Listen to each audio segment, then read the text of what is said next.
ministre, chères sœurs et frères,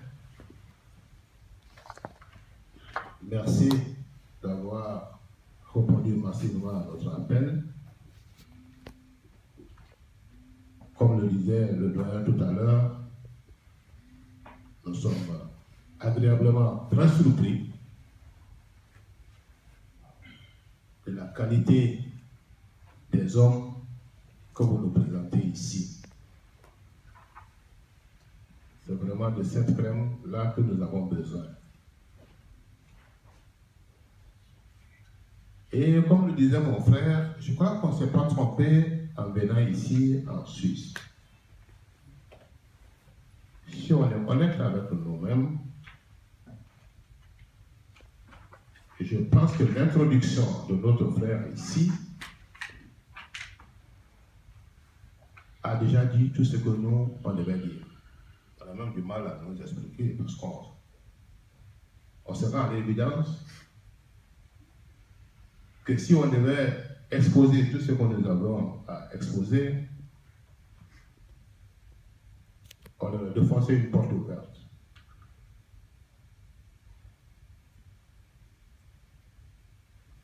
Ce qui nous amène ici aujourd'hui, comme l'a dit M. le ministre,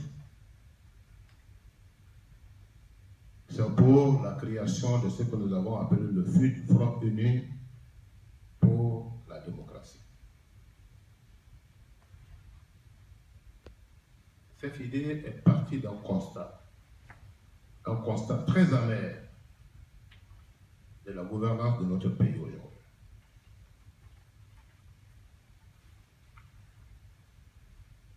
Quand vous prenez la Guinée sur le plan économique,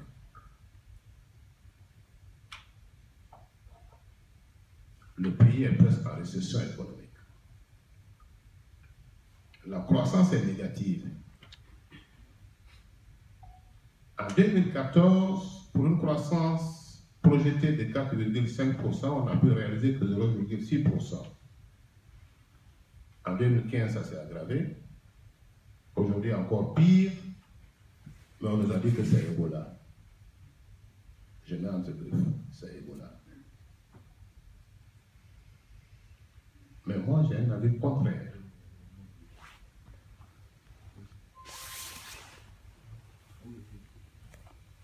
Un avis tout à fait contraire.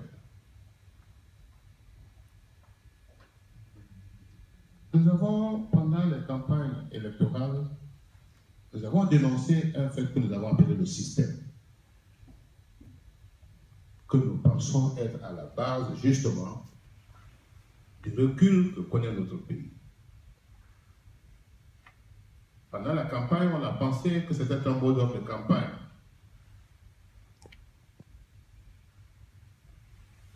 On nous a fait miroiter que tous les indicateurs macroéconomiques étaient ouverts.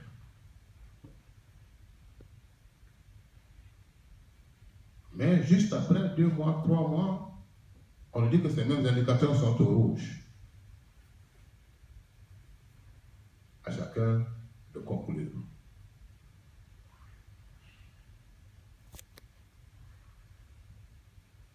Quand vous partez à Guinée aujourd'hui, la pauvreté bat son plein.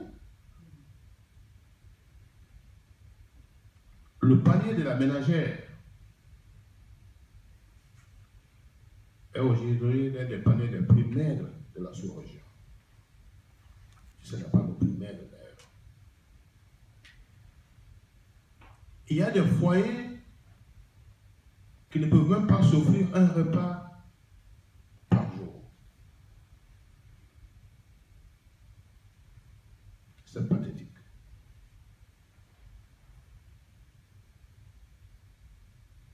Malgré l'immensité de nos richesses, aujourd'hui nous continuons encore à végéter dans la misère. C'est ce constat alarmant qui nous pousse à venir vers vous. Sur le plan politique, il y a un vide constitutionnel. Le législateur n'a prévu que la mouvance et l'opposition. ce qui amène à une certaine radicalisation des positions. Où on est de la mouvance, où on est de l'opposition. Et ce que l'opposition fait pour la mouvance, c'est pas bon. Ce que l'opposition propose, même si les propositions sont constructives pour la mouvance, c'est pas bon. Quand nous avons estimé qu'il y a un vide constitutionnel, il n'y a pas de juste milieu, où on pouvait avoir un certain nombre de points de vue convergents permettant de construire notre pays. C'est la manque. Face à ce constat amer, nous avons donc pensé qu'il est aujourd'hui important de créer une plateforme permettant de rassembler l'ensemble des idées positives qui veulent une Guinée émergente. Nous nous sommes dit pour le faire qu'il fallait non seulement solliciter la contribution qualitative de nos frères vivant à l'extérieur du pays, puisqu'ils connaissent mieux ces affaires politiques, économiques et sociales mieux que nous, et en demandant leur contribution, mais demander également leur adhésion à l'esprit de la création de cette plateforme. Nous avons déjà rencontré nos frères au 20e arrondissement à Paris. Nous avons rencontré nos frères de la Belgique. Nous avons rencontré à Rotterdam nos frères de la Hollande. Et aujourd'hui, nous sommes ici à Genève pour rencontrer nos frères de la Suisse. Et j'avoue ce que nous avons vu ici, par la qualité de la mobilisation,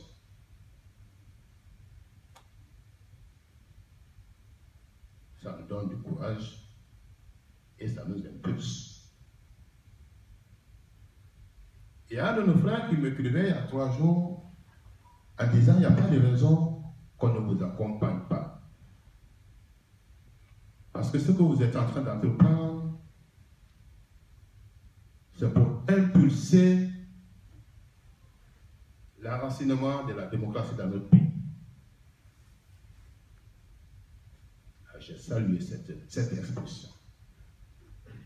Et je me suis dit, voilà, au moins un qui comprend. Ce n'est pas parce que les autres ne comprennent pas, mais c'est parce qu'on n'explique pas. Sur le terrain politique aujourd'hui, il y a un vide énorme. Parce que les gens ne comprennent pas les règles du jeu politique. Quand on voit les gens qui comprennent cette règle, j'avoue franchement, ça nous galvanise. Parce qu'on a l'habitude d'entendre, c'est quand on est débat qui revient à la politique. Ne sont politiciens que les gens qu'on a débarqués. En fait, c'est des frustrés. À cette question, mon ami répondrait, mais moi, je suis débarqué, certes, mais mon ami n'est pas débarqué. Au Gote Heyata. Dis de Heyata, au Gote Bendata.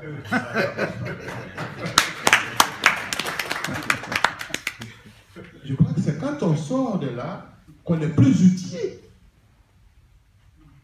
pour pouvoir exposer un certain nombre de choses que le citoyen lambda ne peut pas comprendre. Ici, quand on défend la justice, ce n'est pas l'affaire de l'IRDG, ce n'est pas l'affaire de l'IRDG seulement, c'est pour tous les Guinéens.